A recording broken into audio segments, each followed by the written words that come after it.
Hello everybody, it's Kara from Wild Book Garden, and today I'm here with another catch-up wrap-up. I am actually refilming this intro because I had to move some clips around and everything, so I'm not confident that I still have the original intro I filmed for this next group of books. But yeah, I'm going to get into those, and content warnings will be listed in the description box as always, as will links to people, channels, videos I mentioned, and all of that. I feel like I am forgetting part of my usual wrap-up sort of intro thing. So if I do, that will probably also be in the description. Okay, let's just get into the books. Next, I finished The Game by Diana Wynne Jones. And I don't know if I mentioned this in an earlier clip, but this was actually the month that I was sort of doing a catch-up version of the Aurelium readathon because I just like missed it. I forgot about it when it happened. So I sort of was like doing my own version throughout the month.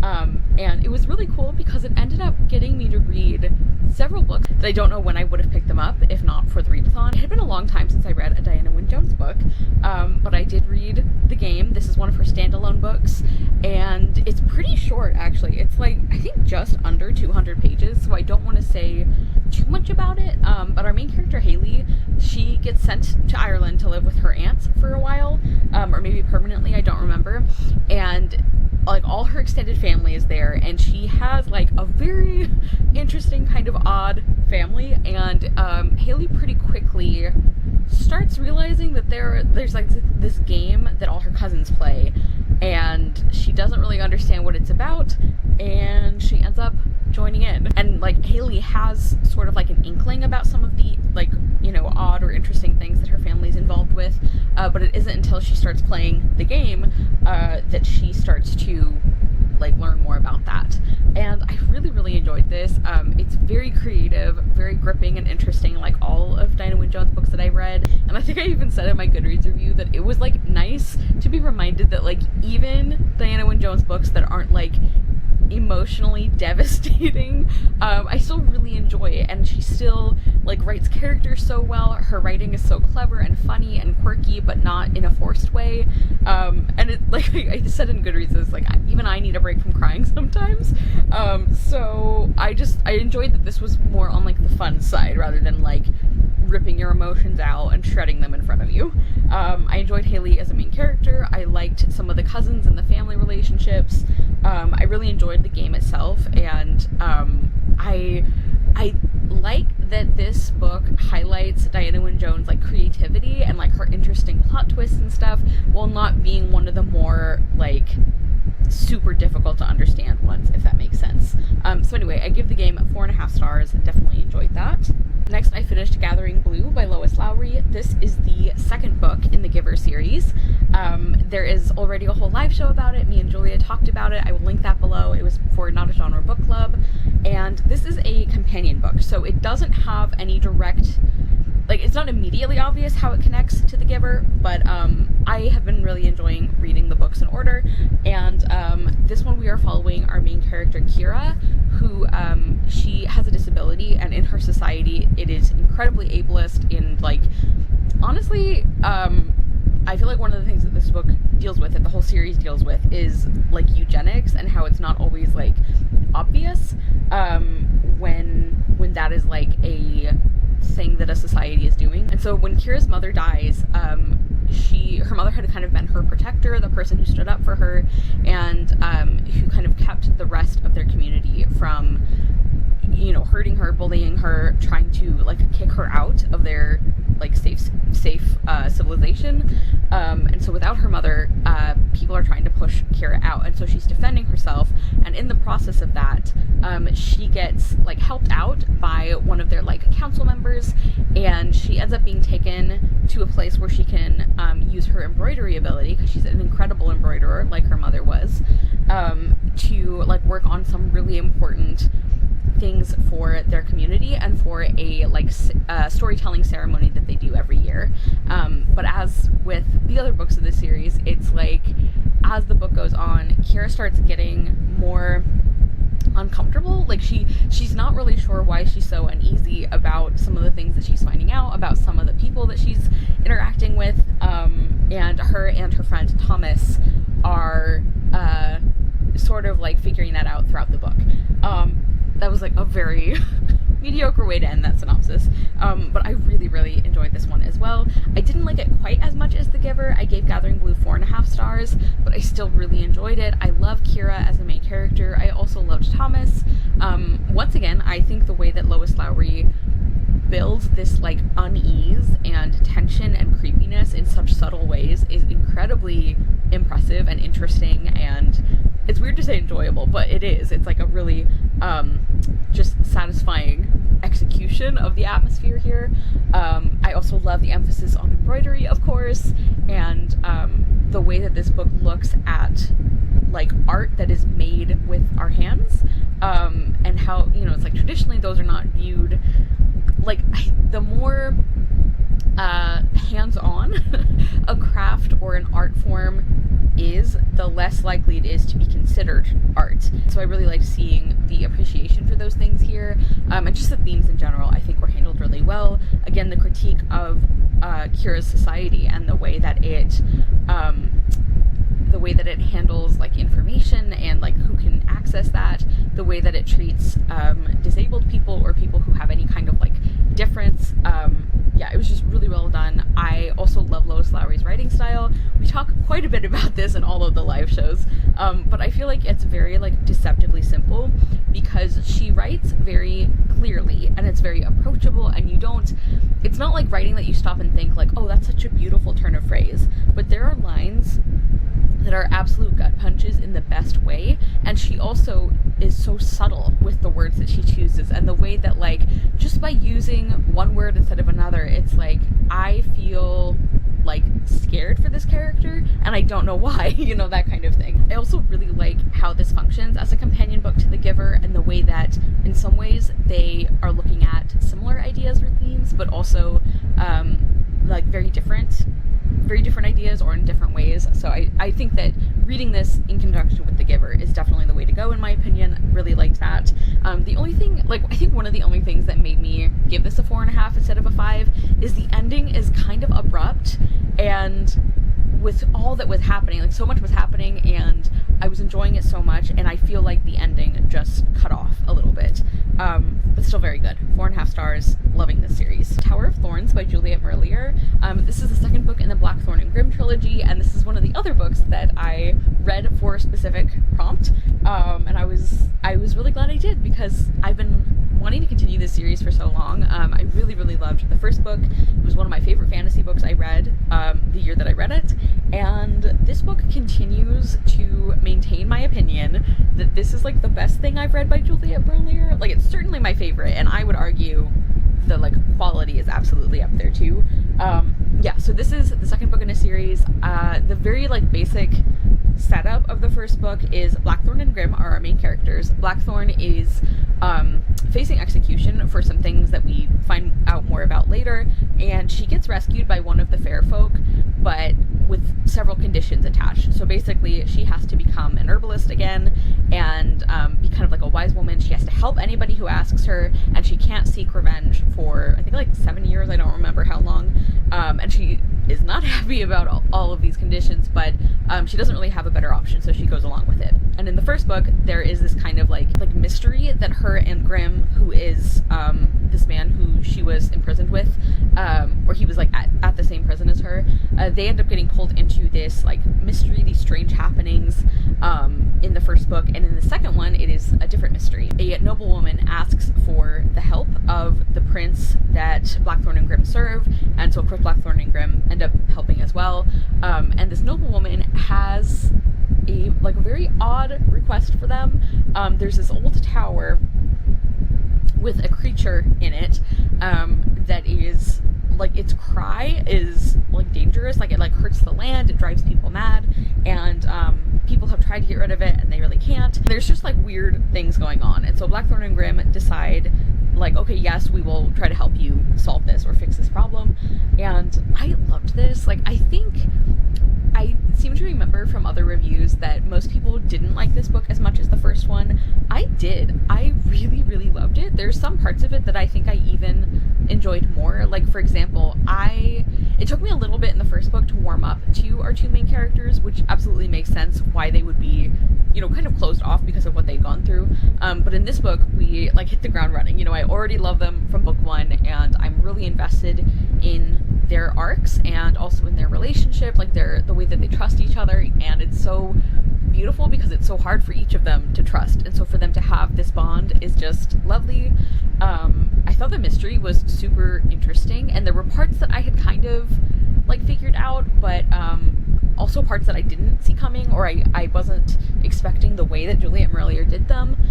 There is a little bit of a fairy tale kind of flavor to this, but something I think is really cool about this series, like, you guys know I love fairy tale retellings, but I can also really appreciate books that just have like a splash of fairy tale, where it's not strictly a retelling, but there are certain elements that you recognize from fairy tales. The writing, of course, is fantastic as always. I really feel like Juliet Marillier has nailed the perfect amount of like description and atmospheric, beautiful fantasy writing without being a slog to get through, because that's something that I often feel.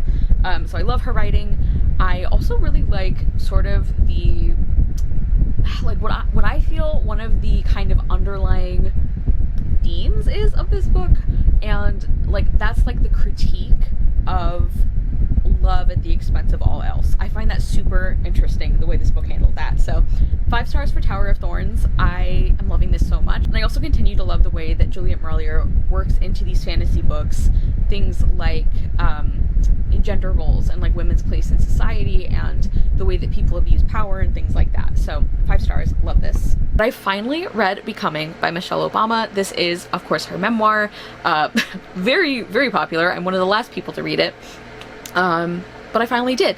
And guess what? It was excellent, just like everybody said.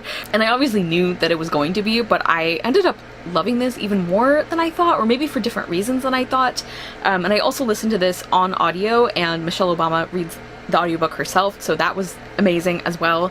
And so this is her memoir that covers her early life, her relationship with Barack Obama, and like, you know, they're getting married and everything, and a little bit about their family life, and also Barack Obama's political career, and how it affected their family, and of course his presidency of the United States.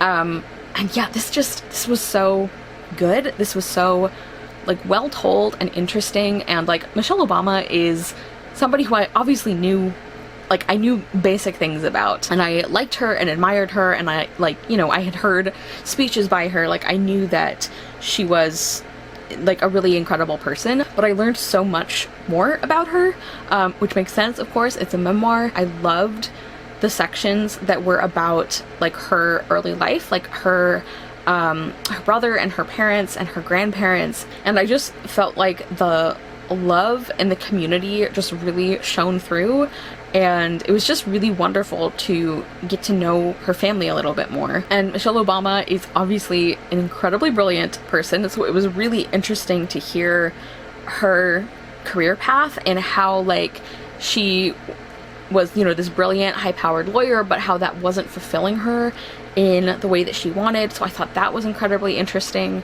I thought she did a really fantastic job of like telling these obviously very like personal and specific stories about like her family and about you know, other aspects of her life. She would tell those and like let them stand on their own, but she would also connect them to these bigger ideas about America and about what it has been, but what it could be. And I was just really impressed by how skillfully she did that throughout the whole memoir. And another part that surprised me with how, I guess, invested I was in it was when she talked about like her experience parenting, like her and Barack and their 2 daughters, Sasha and Malia. And like, first off, some of the stories were just hilarious. Like, it was really funny hearing some of the things that their daughters had said or did, and just how just like sure of themselves and, you know, wonderful they are. So that was a ton of fun. But also just in general, I was surprised at the fact that I was still invested, like because I don't have children, so I was kind of assuming that those parts wouldn't pull me in as much. I guess I was just expecting to like want to get through those parts so that I could get to the other stuff in the book, you know? It interested me more than I thought, and I think again that's a testament to Michelle Obama's writing and her intelligence and her personality and her humor and her warmth. Really, the only drawback for me is something that I don't even necessarily think it's fair to like criticize the book for this, but like, for example, there are some things, like this book was published a few years ago, and the time that she's talking about was like even before that. So obviously, I think a lot of people know that one of the big projects that Michelle Obama like worked on as First Lady was about nutrition for kids and like exercise for kids and getting them outside and like all these things that are very important, and she did so much amazing work with that.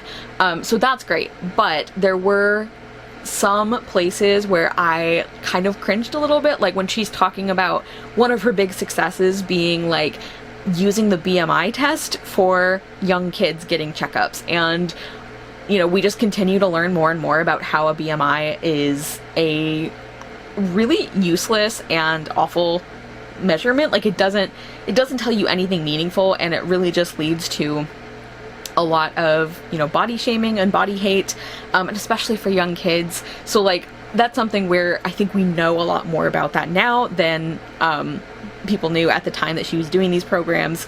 So I just wanted to mention that, like, that was not fun to read. I don't think we had the same information then that we do now. So anyway, 5 stars, absolutely excellent. I feel like everybody else has already read this, but if you haven't, I also thought it was great, and I gave Becoming 5 stars. Next, I finished The Phantom of the Opera by Gaston Leroux, and this edition, and apparently a lot of editions of this novel, use the same translation, which is still anonymous at this point, so I don't have the translator for you, but this is the Barnes & Noble Classics edition, if that helps, and this was our pick for Past It Classics. I will link the live show. It was on Taylor's channel, and she and Julia and I had a wonderful time discussing this one. We had some differing opinions on some characters. So this is, of course, the source material for the very well-known musical, but the plot is actually very different, and there's even a lot of character things that are. Like, the overall story and, like, the vibes and the, I guess, conflict, you could say, those things are the same. And I do enjoy, like, I always say with Phantom, it's like, I enjoyed the original novel, I love the musical, I love the movie that everyone hates. I did a whole video about that concept, actually. So I like the story in all its versions, but for very different reasons. And after rereading this, I would still say that's true, although on this reread, I didn't enjoy this quite as much as I remembered, or as I thought I would. I still gave it 3.5 stars, so I still liked it, but there were character things that frustrated me so much more than I remembered. Like, from when I had read this book before, you know, several years ago, many years ago actually, I've read this at least once or twice before now, and I remembered liking Raoul quite a bit more than in the musical, and this time around, I think I still like him a little more than the Raoul character in the musical, but I don't care for him much, like, as I don't know, like, setting aside the comparison, I still don't like him in this book, which I remember liking him and being more sympathetic to him before. And that was sort of I guess a common complaint I had with this reread, is like there were just character things that I didn't like or like we didn't spend as much time on the characters that I thought were interesting, or there were just, like, you know, very, like, frustrating characters or character decisions. And there were even some parts of the plot, like, especially near the end, there's, like, this chunk of several chapters at the end that is, like, very high stakes, but it felt long and boring and slow. So that, like, wasn't super fun or interesting to read. I realize I haven't given like a summary at all. I'm just assuming everyone knows this, which is not necessarily true. So the basic setup is we are following Christine Daae, who is a young opera singer, and she's been in the chorus for a long time, but she's finally sort of getting her big break, and we find out that the reason that all of a sudden she seems to be just, like, really astonishing people with her voice when she wasn't really known for that before, is that she has a secret music tutor who is, she knows him as the Angel of Music. And of course that's not really what's going on. And Raoul, her childhood friend and childhood crush, he's a vicomte, so he has, like, come back into town, and he's very angsty because he has feelings for Christine, but she's, you know, a low-born chorus girl. And so the two of them sort of end up, like, finding each other again, and it turns out that her Angel of Music, her tutor, is actually much more dangerous than Christine thought. And this is like a very gothic story. I really enjoy the atmosphere. There are parts of the writing in this that are so beautiful. Like, one of the things I talked about a lot in our live show is like, there are certain descriptions or passages that I think about from this book all the time. Like, to the point where the first time I read this book, it was from my local library, and when I finally ended up buying a copy, I think I was pretty young-ish, so like I don't think I had really a lot of experience with translated books, so I didn't think to check like if it was the same translation, and so when I was reading that edition, I was shocked to discover that some of my favorite lines weren't in it. So obviously, like, the writing and some of the descriptions really left an impression on me. And another thing that I still really love about this book is the emotion and the like empathy that it creates for me. I compared this to Wuthering Heights, and that a lot of characters in this book are pretty awful. But I still sort of mourn for them. Like, I still have this feeling of like being sad about what could have been, you know, like it's like a waste of, you know, a human life almost. So this book, there's a lot of like deep things that this book makes me think about and that I think it like deals with. There are also a lot of things about it that frustrate me. I don't know, like I said, 3.5 stars, so I still enjoy it, but I don't know, maybe it's gonna be one of those books where like every time I read it I have like a different feeling about it. But yeah, I would recommend as well, if you are somebody who is hesitant about getting into classics but you'd like to try one, I think this might actually be a really good one to start with, because the writing, it reads pretty smoothly, even if you're not used to reading older language, and also it's much more plot heavy than a lot of classics are, which I think also helps it move pretty quickly. So, mixed bag. Next, I finished Like a Curse by Elle McNichol. This is the sequel to Like a Charm. I assume there's going to be at least one more book, because I don't think things really ended like a complete series. But so far, I think this is the most recent book that's out. So the first book, we are following our main character, Ramya. She's still the main character of this one. But in the first novel, she sort of finds out why she feels so different from her family, and she starts learning about these magical creatures that are in Edinburgh, which is where she lives, and there's a conspiracy. There are like these very dangerous creatures that are trying to take over the city, but of course most people don't even know that they exist, and so Ramya has to sort of team up with some of her extended family members and possibly some friends, and try and, you know, try and protect everyone, try and defeat the bad guys. I feel like there's not a lot I can say about this second one, but Ramya is supposed to be training to use her magic better, but that's not really going the way she hoped. She's having some difficulties with that, and the situation with these magical creatures is getting worse, like progressively worse and more dangerous, so like the pressure is on. And I had heard from friends of mine who had already read this book. I kind of knew going in that I probably would be frustrated by it, based on what my friends had said, and that they had said that it wasn't, they didn't enjoy it as much as the first one, and a big part of the reason is that like nobody tells Ramya anything. Like the whole book basically is like Ramya asking people questions and nobody giving her a clear answer, with sometimes very devastating consequences, and I would definitely agree with that, and that was definitely a main source of my frustration with this book. But I will also add that Ramya herself also frustrated me quite a bit, and not in the way that like she's supposed to be a very prickly person. She's used to looking out for herself because nobody else will. Like, all of that I understand. I mean, I found her frustrating in this book because, like, yes, absolutely other people should have told her way more, but even accepting that as true, Ramya made some choices that made absolutely no sense and that had some pretty serious consequences. Like, she was putting people's lives in danger out of like sheer stubbornness, and I just found that very hard to take. And obviously she is a kid, she's still like learning things, and like this is a lot of responsibility for her, so I'm trying not to judge her too harshly, I guess, but I feel like there is a limit to the amount of like harm you can do to other people that I'm like, oh, it's just fine, she's a kid, you know?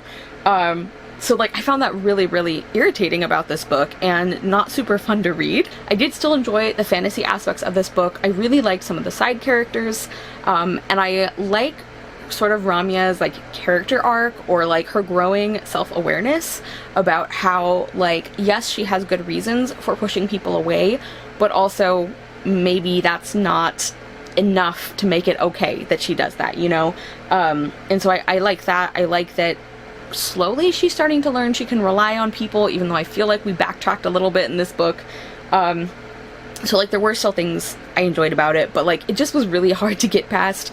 Like there's some things in particular that I can't get into for spoiler reasons, but like I was so upset and like angry about the timing of things and the fact that like these things happened because, again, Ramia was just so stubborn and so sure that like she knew what the right thing to do was, even though like judging by the earlier events of the book that was not true. And again, everybody should have told her way more information about what they were facing, so a big piece of the blame lays on the adults.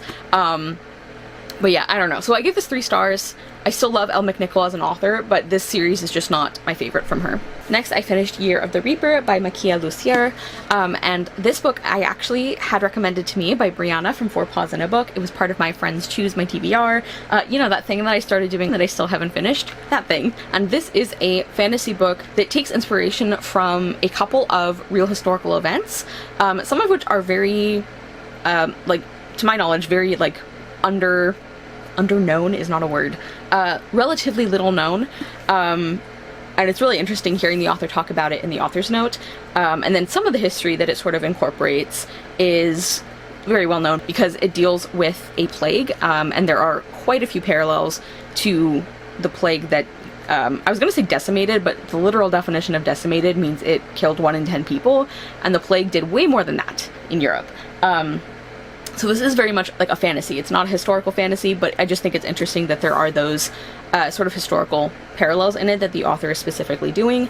And we are following our main character, Kaz. It's actually funny that his name is Cass because there were pieces of this that actually reminded me, in the best way, of The Curse of Chalion by Lois McMaster Bujold, which I had read recently. I really enjoyed both of these books. So we are following Cass, who was ambushed by enemy soldiers. There's been like this big war going on between these two kingdoms or countries, and Cass ended up kidnapped by, like, captured by the other side, and he was, you know, horribly abused. He was held for ransom, which he was supposed to actually be ransomed and let to go home, and that never happened. And then Cass gets sick with the plague, so he just assumes that he's not going to make it out, but he does.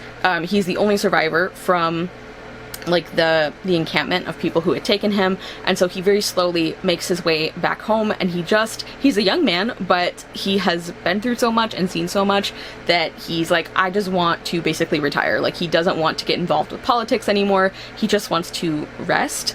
And of course that is not going to be that's not going to be, because he gets back and an assassin is actually targeting, it seems like the royal family, and especially the young queen, and the young queen is actually from the kingdom that Cass's people are at war with and have been at war with. They're sort of right now in like a tentative peace, primarily because of this like marriage that was arranged between the two kingdoms, and so of course everybody is very worried about this peace breaking down, and Cass ends up getting pulled into this like mystery and this this attempted assassination, and trying to figure out who's doing this, trying to stop them, and trying to protect, you know, the people who are being attacked, but also protect like an entire kingdom, 2 kingdoms worth of people from being thrown into another deadly war.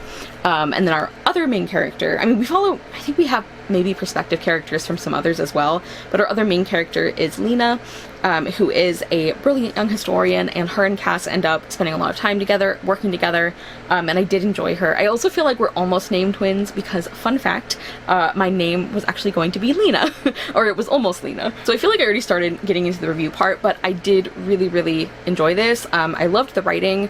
I really loved the characterization.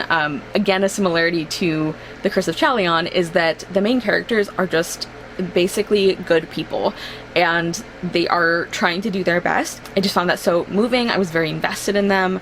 I did enjoy the relationship, although I think, like, I don't know, like, I really liked both of them as characters. I did really enjoy their scenes together, but I just would have liked, I don't know, there wasn't that, like, spark that gets me super invested in a romance. Maybe I wanted, I don't know, more time in, like, the build-up phase. A lot of times that's what it is when I don't fully click with a romance, but I did still really enjoy their relationship. I really loved just the characterization in general. I really liked the side characters and their relationships. The plot was very gripping. Like, I was very invested in the story and in where things were going and in what we start like learning about, like, this assassin and everything. And I think this is just such a smart and interesting story, and I really love the sort of, like, ethical questions it asks and just, like, the themes and everything. I thought the world, like, the setting of this book was super interesting while not being, like, over described. So overall, I did really enjoy this. I'm excited to keep reading books from this author. You'll actually see another one in an upcoming wrap-up. But yeah, Brianna, you were so right. I did love this. I gave Year of the Reaper 4.5 stars. And then finally, the last book I'm going to talk about today is Microactivism: How You Can Make a Difference in the World Without a Bullhorn by Amkari L. Williams, foreword by Layla F. Saad. So this is a very short nonfiction book that is about microactivism, which, as you can probably tell from the word, it is about doing, like, making change in the world and fighting for the things that you believe in ways that are smaller or less noticeable but are still important. And, like, one of the main, like, premises of this book is, and of, like, the author's sort of message, is that we all, I think a lot of us, including myself, we tend to think of, like, great activists or people, you know, change makers, people who make a difference in the world, as being the ones who are, you know, like, with a bullhorn, as the subtitle says.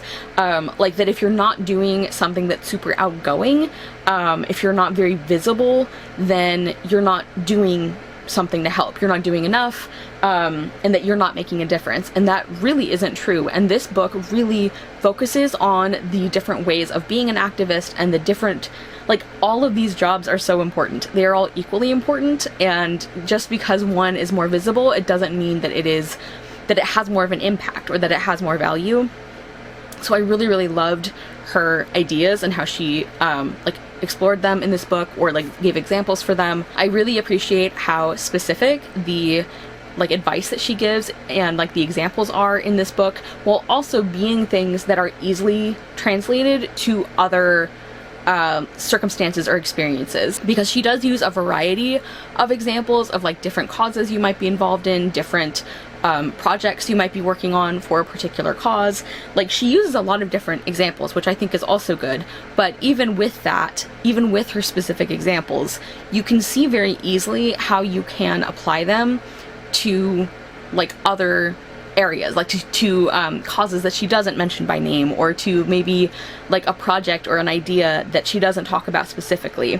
And I think that is incredibly valuable in a book like this, to have that specificity, but to also have it be something that you can figure out how to apply other places. Like, she sort of gives you, like, a blueprint for how to do that, and I think that's amazing. I love that the steps and exercises that she gives are so concrete. Like, yes, she does talk about, like, big ideas, like, again, the idea of there being different kinds of activists. Like, there's even, like, a quiz that you take to sort of figure out what your primary type might be and how you can really, like, capitalize on that. So she does talk about, like, these big ideas, but the specifics are not only specific, but are, like, clear and actionable, which, again, I think is incredibly important in a book like this. And also, I personally feel like she did a really excellent job of, like, driving home the points that she needed to repeat without making the book feel repetitive or redundant. Because I know that's something a lot of nonfiction books, that's something, like, a lot of nonfiction books can do, or a lot of people can feel that those books do. And I think that even though this book is so short, I think it is very thorough. And like I said, I don't feel like the author unnecessarily repeats herself. Like, I do think she does a good job of really emphasizing the ideas that she needs to, because especially because a lot of these things are counterintuitive, you know? So yeah, I thought this was absolutely fantastic. I gave Microactivism 5 stars. I'm definitely going to be returning to it again and again, and I actually have quite a few like notes and exercises and like page notations that I had taken, which just because I don't do that with a nonfiction book, it doesn't mean that it wasn't useful, but I think when I do that with a nonfiction book, it's sort of like an extra sign of how much I got out of it. So 5 stars, really fantastic, and I would definitely recommend it for like anybody, like no matter what point you are at in your activist journey, or like if maybe you haven't started but you want to, like anything like that. And another big idea that she emphasizes and that I think is really important is like no one person can do everything. She really focuses on how you have to pick one or at most 2 things that you put your energy and your time and your talents into. And that doesn't mean you don't care about other things or that you don't care about them enough. It's just a recognition that like we are only human, you know, and if everybody is focusing on just 1 or 2 things, then everything will be dealt with, you know. And she acknowledges, of course, that you know, with certain crises that come up, of course, that can shift your priorities. So that is also, you know, completely okay. But I do really like that throughout the book, she focuses on like, it might be hard, but you really have to convince yourself to focus. So anyway, fantastic, definitely recommend. Okay everybody, so those were the books, the next group of books in my catch-up wrap-up series. Let me know what you thought of any of them. Let me know if you're interested in any of them. If you're somebody who reads nonfiction, let me know a nonfiction book that you actually felt was very like practically helpful for you, because I think that would be interesting. Thank you guys so much for watching. I will see you soon with another video, and I hope you love the next book you read.